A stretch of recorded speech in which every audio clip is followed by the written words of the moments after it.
Simple मफहूम इसका कहते हैं रब का, वो कहते हैं कि रब का मतलब है लॉर्डशिप, एब्सोल्यूट लॉर्डशिप। अल्लाह का ऐसा आपका मास्टर होना जिससे बड़ा मास्टर कोई हो नहीं सकता। अच्छा, ये नोट करते जाएं साथ साथ, रब का लफ्ज अरब पहले से आपस में भी एक दूसरे को टाइटल देने के लिए इस्तेमाल किया करते थे, बिकॉज ऑनरशिप के लिए आता था रब का लफ्ज, तो एक दूसरे के लिए भी इस्तेमाल करते थे। जैसे अरब कहा करते थे रब्बु अब्दिन, ये तो हो गया अल्लाह का बंदा। इस तरह से वो कहा करते थे रब्बुल बैत। अब ये रब्बुल बैत जो है घर का मालिक, ये वो आपस में एक दूसरे के लिए इस्तेमाल भी करते थे कि ये फलां का घर है और फलां इस घर का मालिक है, तो वो रब्बुल बैत की टर्म इस तरह भी इस्तेमाल किया करते थे। अल्लाह ताला ने अपने लिए जो रब की इस्तिलाह इस्तेमाल की है और उसको मुख्तलिफ आयात के शेड्स के साथ हमें समझाने की पूरी कोशिश की है।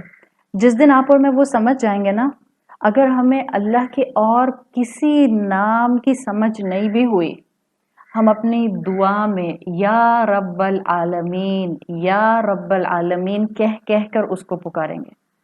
और जितना आप और मैं अपनी मुश्किल में उसको पुकारते हैं, ये रब है, इस रब के अंदर एक बहुत स्ट्रॉन्ग कॉनोटेशन है। ये रब है जो हमारी साइकोलॉजिकल नीड्स को भी पूरा करने की सलाहियत रखता है। फिजिकल नीड्स, स्पिरिचुअल नीड्स तो पूरी हो ही रही है ना, रब के अंदर मफहूम आता है कि जो हमारी साइकोलॉजिकल नीड्स पूरी करने की सलाहियत रखता है। तो गिड़गिड़ा गिड़गिड़ा कर उस रब से जब मांगा जाएगा तो आपको वो रब अपने वाकई बहुत करीब महसूस होगा। इमाम रागिब लिखते हैं कि रब इतना प्रोफाउंड लफ्ज़ है कि इसको किसी भी और ज़ुबान में एक ही लफ्ज़ के साथ ट्रांसलेट नहीं किया जा सकता। तो वो इसके 6 टर्म्स बताते हैं। मिनिमम इंसान 6 टर्मिनोलॉजीज अपने जहन में रखे कि रब की डेफिनेशन उसको समझ आ जाए, रब है कौन। पहला, वो कहते हैं अर मन हुआ रब, रब कौन है, हुवल मालिकू, रब मालिक है। यानी रब जो है, अब ये इसके अंदर रब के अंदर मफहूम है मालिक का। कैसा मालिक है रब? देखिए, मालिक तो आप और मैं भी होते हैं। आपके हाथ में इस वक्त हो सकता है मोबाइल फोन हो, आप कहेंगी कि मैं इस मोबाइल की मालिक हूँ। आपके पास लैपटॉप हो, आप कहेंगी मैं इस लैपटॉप की मालिक हूँ। तो एक मालिक हम भी होते हैं और एक मालिक अल्लाह भी है। लेकिन याद रखें, अल्लाह कैसा मालिक है, जैसा मालिक कोई हो ही नहीं सकता। कहने को हम कहते हैं ये मेरा जिस्म है और मैं इसकी मालिक हूँ। मैं जैसे चाहूँ इस पे कपड़े पहनूं, मैं जैसे चाहूँ फेशियल कराऊं, मैं जैसे चाहूँ कटिंग कराऊं, मैं जो चाहूँ अपने लिए चीज़ें अडॉप्ट करूं। मगर याद रखिए, हमारी लिमिट है। ये जिस्म कंप्लीटली मेरा नहीं है, ये वेसल मेरे पास तो मौजूद है, रूह का कैरियर, लेकिन ये कंप्लीटली मेरे कंट्रोल में नहीं है। अल्लाह ऐसा मालिक है जिसके कंट्रोल में हर चीज़ है। मेरे जिस्म के अंदर कौन सी बीमारी ग्रो कर जाए ये मुझे नहीं पता चलेगा, कब कौन सी खराबी आ जाए ये मुझे नहीं पता चलेगा। तो मेरी ओनरशिप पार्शियल है। अल्लाह ऐसा मालिक होता है, one of the connotation of रब, वो ऐसा मालिक है जिसकी एब्सोल्यूट अथॉरिटी है, एब्सोल्यूट लॉर्डशिप है, सब उसके कंट्रोल में है। तो याद रखें, इसी टेक्स्ट को ज़हन में रखते हुए अगर अल्लाह के सामने ये जुमला इस्तेमाल किया गया, अल्लाह के अहकामात के सामने ये जुमला इस्तेमाल किया गया कि मेरा जिस्म मेरी मर्जी, then there is a huge problem. अगर दुनियावी हुकूक मांगने के लिए और रेप और इंसेस्ट से अपने आप को बचाने के लिए बोला, तब आपका जुमला ठीक है, बट जुमले का इस्तेमाल बिल्कुल क्लियर होना चाहिए ताकि उसके अंदर कोई इबहाम ना रहे। रब के अहकामात के सामने बोला मेरा जिस्म मेरी मर्जी, now it has a huge problem. तो रब के अंदर एक मफहूम आता है मालिक होने का, दूसरा मफहूम रब के अंदर आता है अल मालिकु व सय्यिदु। सैयद कहते हैं, जिसे आप आसान उर्दू में सरदार से समझ सकते हैं। सैयद कहते हैं कोई मुकम्मल इख्तियार रखने वाला, जो मुकम्मल अथॉरिटी के साथ चीज़ों को मैनेज करता रहे, उसको कहते हैं सैयद। مثال کے طور پر آپ ایک مقام رکھتے ہیں اپنی اولاد کے اوپر، تو آپ اپنی اولاد پر سید ہو سکتے ہیں ان اے ورلڈلی سینس، ٹرمینالوجی انسان کے لیے بھی استعمال کی جا سکتی ہے، پر جیسا سید اللہ ہے، جیسی اتھارٹی اللہ کی ہے، ایسی ہم میں سے کسی کی نہیں ہے، ایون ہماری اپنی اولادوں پر بھی ویسی اتھارٹی نہیں ہے۔ اس لیے کہ آپ اور میں یہ نہیں کہہ سکتے کہ میں اپنی اولاد پر سید ہو گئی تو اب میں جیسے چاہوں ان کے ساتھ سلوک کروں، جیسے چاہوں خدا نخواستہ ان کو بلی کروں، جیسے چاہوں خدا نخواستہ ان کی سیلف رسپیکٹ کو کرش کر دوں، نہیں، آپ اور میں جواب دہ ہوں گے۔ تو رب کے اندر کونوٹیشن ہے المالکو، رب کے اندر کونوٹیشن آتی ہے والسیدو، تیسری رب کے اندر کونوٹیشن آتی ہے والمربیو، والمربی، یہ جو والمربی کی ٹرم آتی ہے اس سے آپ کو پتہ چل جائے گا تربیت کرنے والا، درجہ بدرجہ کسی چیز کو کلائمیکس پر پہنچانے والا، درجہ بدرجہ سٹیپ بائی سٹیپ کسی کو گروتھ کے ساتھ آگے سے آگے بڑھانے والا۔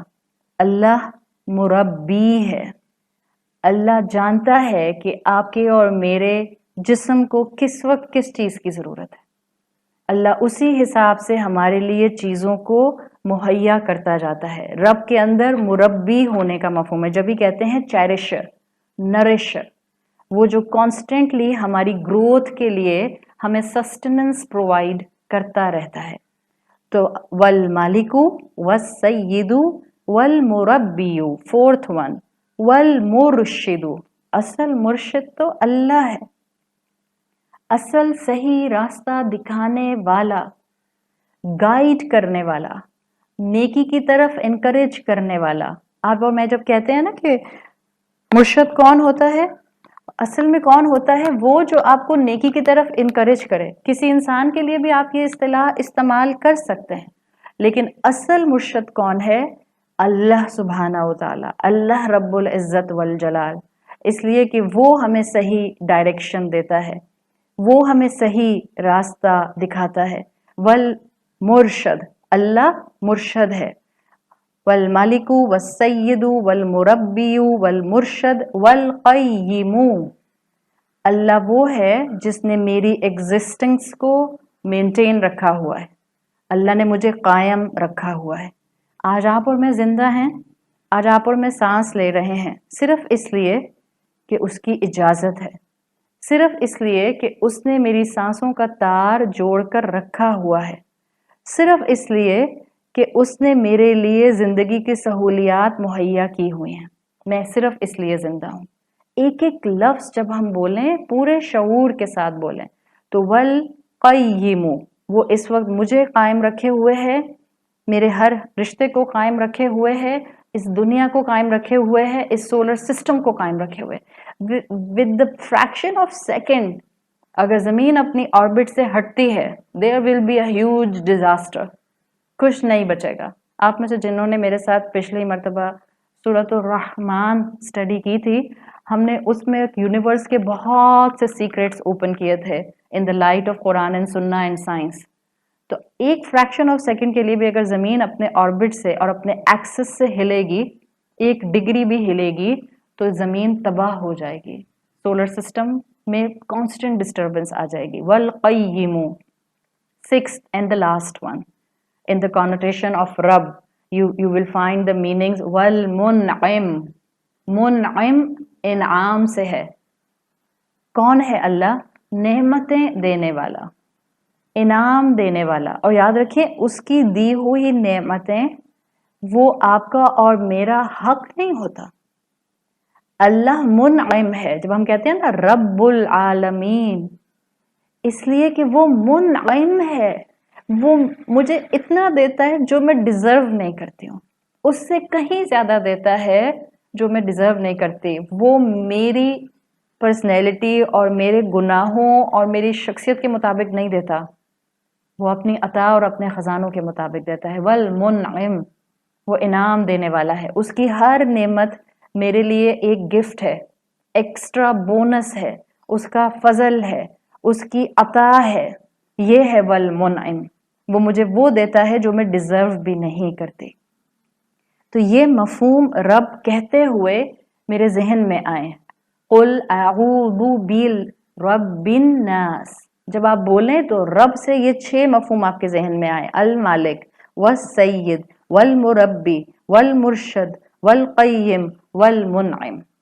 फिर एक और बहुत खूबसूरत एंगल, जो जब भी रब का लफ्ज़ आप पढ़ें, चाहे सूरत नास में पढ़ें चाहे कहीं भी पढ़ें, हमेशा याद रखिएगा अल्लाह ताला ने इसी लफ्ज़ से अपने आप को रसूलों के सामने इंट्रोड्यूस करवाया है, रब के नाम से। अल्लाह ने रसूल अल्लाह सल्लल्लाहु अलैहि वसल्लम के सामने फर्स्ट टाइम अपने आप को इंट्रोड्यूस कराया। पहली वही, पहली आयत, इक़रा बिस्मि रब्बिकल्लज़ी खलक़। अल्लाह ने रब के नाम से रसूल अल्लाह के सामने अपना इंट्रोडक्शन दिया। अल्लाह ने मूसा अलैहिस्सलाम के सामने जब अपना तारुफ कराया, इसी रब के लफ्ज़ से करवाया। सूरह ताहा की आयत नंबर 12 में आता है, अल्लाह ताला ने मूसा अलैहिस्सलाम को जब पहाड़ पर बुलाया था, आग को देखते हुए वो वहां पहुंचे थे, तो उनको वहां आवाज आई थी, या मूसा इन्नी अना रब्बुक, ए मूसा मैं ही तुम्हारा रब हूं। फखला